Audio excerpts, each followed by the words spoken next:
It all began with a gut feeling. It always does, doesn't it? Some subtle shift in tone, a softness in her voice that wasn't there before. The way she'd say, "I'll be out for lunch with a friend," with a gentleness that only stood out because I knew the sharp edges of her words so well. Laura and I had been married for 8 years. 8 years of shared morning coffees, whispered dreams, and a quiet understanding that comes from knowing someone inside and out. I thought we were solid. Sure, we had our disagreements, but who doesn't? I chalked it up to the natural wear and tear of life. But then came the late-night text. I saw it by accident, glowing on her phone as it rested on the couch beside me. "Can't stop thinking about today." The message was from a number I didn't recognize. When I asked her about it, she brushed it off with a nervous laugh. "It's nothing, just a group chat. You know how girls can be." I nodded, but I didn't press further. That night, lying in bed beside her, staring at the ceiling, I knew something was wrong. Something was very, very wrong. Weeks passed, and her lunch dates became more frequent. Her excuses grew vaguer. That's when I decided to act. I'm not proud of it, but I went through her phone one afternoon when she left unattended. The texts I found weren't just suggestive, they were explicit.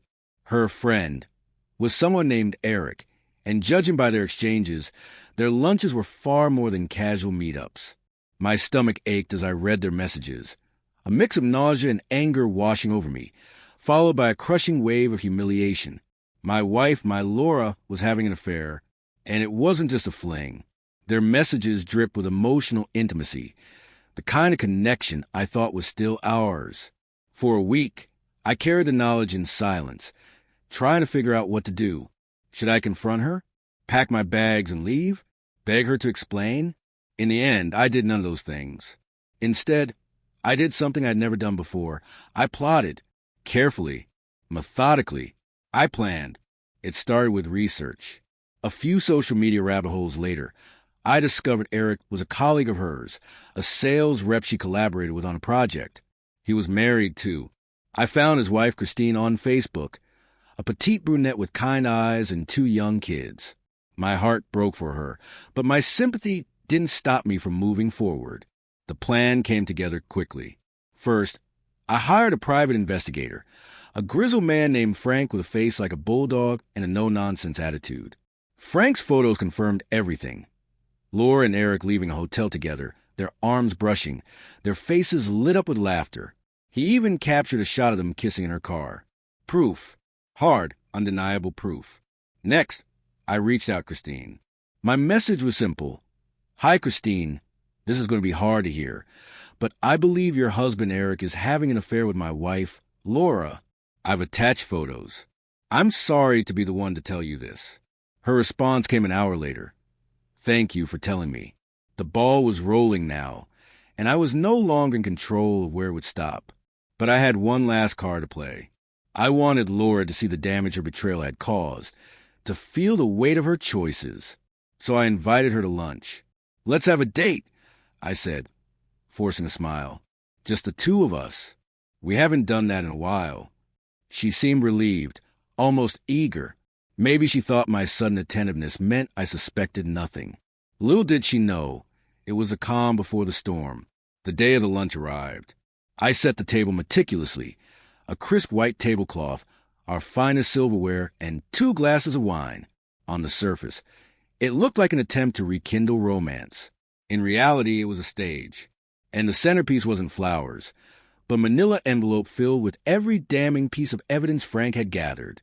Laura walked in smiling, her cheeks flushed from what I assumed was another lunch date. She stopped cold when she saw the table, her eyes darting from the envelope to me. "What's this?" she asked, her voice shaky. I didn't answer. I just gestured for her to sit.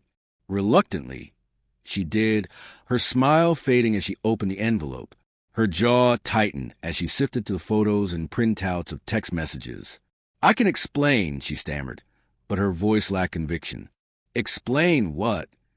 I leaned back in my chair, my voice calm but razor sharp. "That you've been lying to me for months? That you've been sneaking around with a married man?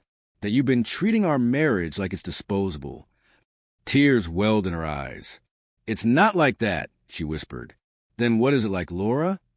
I demanded, my voice rising.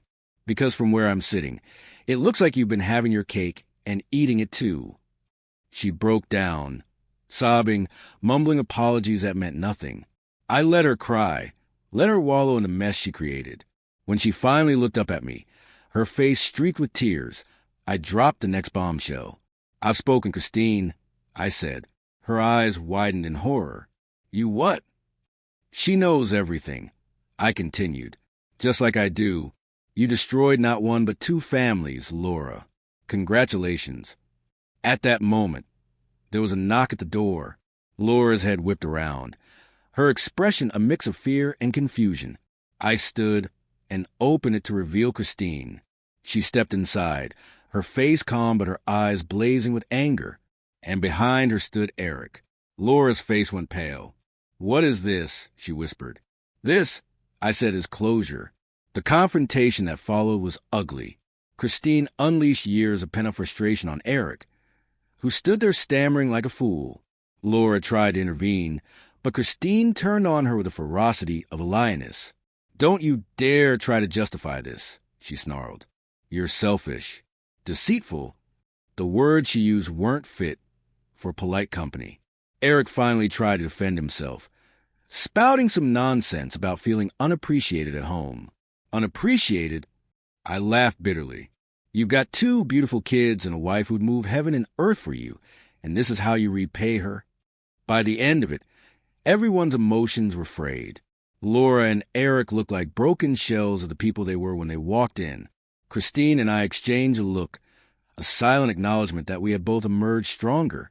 The fallout was swift. Laura packed her bags and moved out that evening. I filed for divorce the next day. Christine did the same. Eric lost his job when Christine sent their employer copies of the evidence. Laura's reputation took a nosedive as word of the affair spread among our friends and family. They had no one to blame but themselves. As for me, I won't pretend it was easy. There were nights I cried myself to sleep, mornings when getting out of bed felt impossible. But with time, the anger faded, replaced by a quiet determination to rebuild my life. I started therapy, took up running, and reconnected with old friends. A year later, I'm happier than I've been in years. I've learned to value myself, to demand honesty and respect from the people in my life. Laura and Eric? Last I heard, their relationship didn't survive the weight of the guilt. Revenge may not be the healthiest of motivations, but sometimes it's a catalyst we need to reclaim our power. And reclaim it I did.